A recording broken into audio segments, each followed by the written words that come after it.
Olá! Essa semana nós fomos surpreendidos positivamente, devo dizer, por um documento, uma declaração do Dicastério para a Doutrina da Fé, antigamente chamada Santo Ofício, mais antigamente ainda chamada Santo Ofício da Inquisição, em que a Igreja pela primeira vez reconhece a possibilidade pastoral, que decorre, evidentemente, de um desenvolvimento teológico, de abençoar casais chamados irregulares, ou seja, os casais em segunda união e também os casais homoafetivos.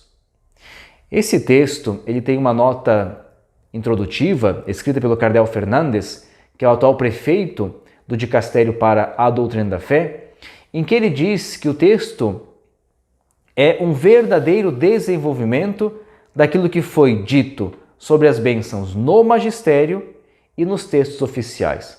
Então, o que o texto diz basicamente? O texto, chamado Fiducia Supplicans, faz, em primeiro lugar, uma fundamentação teológica da bênção, como essa possibilidade que temos de bendizer o Senhor, mas de suplicar também que Ele nos abençoe, dizendo que a bênção de Deus, ela decorre gratuitamente de Deus para todos os seus filhos, e que Deus não fica fazendo exigências dos seus filhos para isso. Ora, a bênção, como tal, ela faz parte da misericórdia e do abraço misericordioso de Deus. A Igreja faz uma distinção nesse documento entre as bênçãos litúrgicas, que estão ligadas sempre àquilo que nós cremos que seja a vontade de Deus e também o ensinamento da Igreja, das bênçãos pastorais, que fazem parte do cuidado pastoral em relação ao povo de Deus, por parte dos ministros da Igreja, e que são mais livres, são mais espontâneas e que estão ligadas à devoção popular. Portanto, a bênção litúrgica, ela está dentro de um ambiente mais estritamente regrado.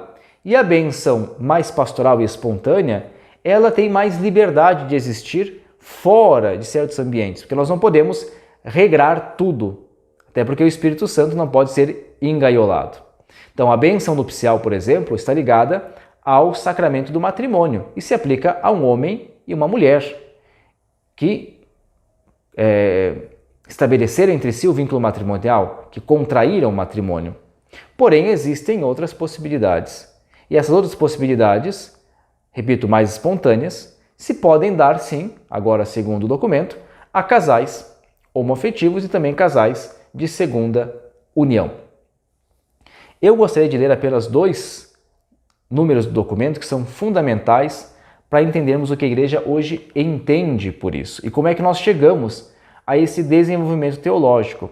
O número 25 diz assim: a Igreja deve evitar de apoiar a sua prática pastoral no fixismo de alguns esquemas doutrinais ou disciplinares, sobretudo quando dão lugar a um elitismo narcisista e autoritário, em que, ao invés de evangelizar, se analisam as pessoas e se classificam os outros.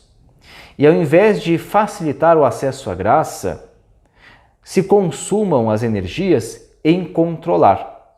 Portanto, quando as pessoas invocam uma bênção, não se deve criar submissões exaustivas de análise moral, como uma pré-condição para receber a bênção. Não se deve exigir delas, das pessoas, uma prévia perfeição moral. Esse é o número 25. O número 31, segundo a minha visão, é aquele que traz o fundamento teológico do documento, pelo qual nós podemos abençoar essas relações. Diz assim, que essas pessoas, elas não estão buscando que a Igreja legitime o seu status. O que elas buscam, diz o texto?